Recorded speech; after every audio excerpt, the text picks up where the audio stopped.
All right, so another very important aspect that I mentioned earlier, but I'd like to demo here, is that React introduces the idea of a component, right? That once you have some level of functionality that you find to be useful, that you would like to reuse over and over, you can encapsulate it into a component and then associate a reusable tag, so that you can just it's a nice abstraction mechanism.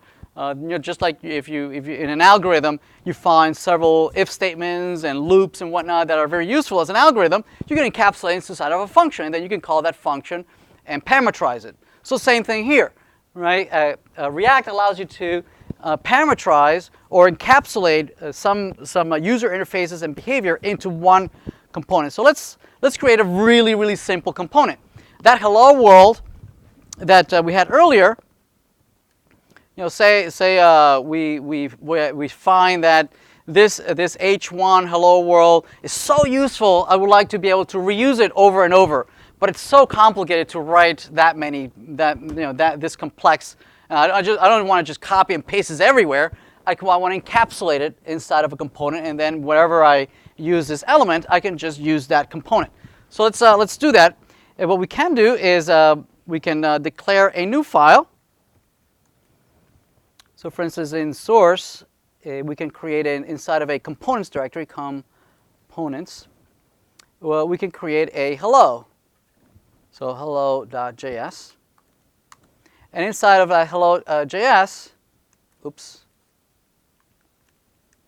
right, we can load the React library. Declare the, why doesn't it like this? Your render method should have a return. Oh, I'm sorry, yes, this should say return. There we go. Well, I should fix this then. There we go.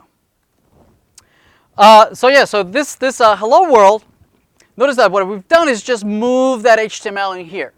Right, we're going to move this hello world into here, and we're going to encapsulate it inside of a component called hello world, right? So that now we can import that component. We can say import hello world from our components, and then hello.js, and now we can replace this with the hello world component. If we go back and display this, notice that it still renders as hello world. Yes? So this is a very important aspect of React, right? Of being able to create these level of abstractions, right? And this could be as granular or as coarse as you want them to be. Right? This is way too granular, right? That I would replace something that is only slightly more complex than typing out hello world, right? But you can imagine that in here you can have forms, you can have drop downs, you can have an entire page, right? And just render it inside. Or it could be a fairly complex widget that you like to be able to render wherever you want it. Yes? Okay. So yeah, there's hello world, and then we'll see that this can be parameterized. You can pass it parameters so that it will behave in different ways, and you can change its behavior based on the parameters.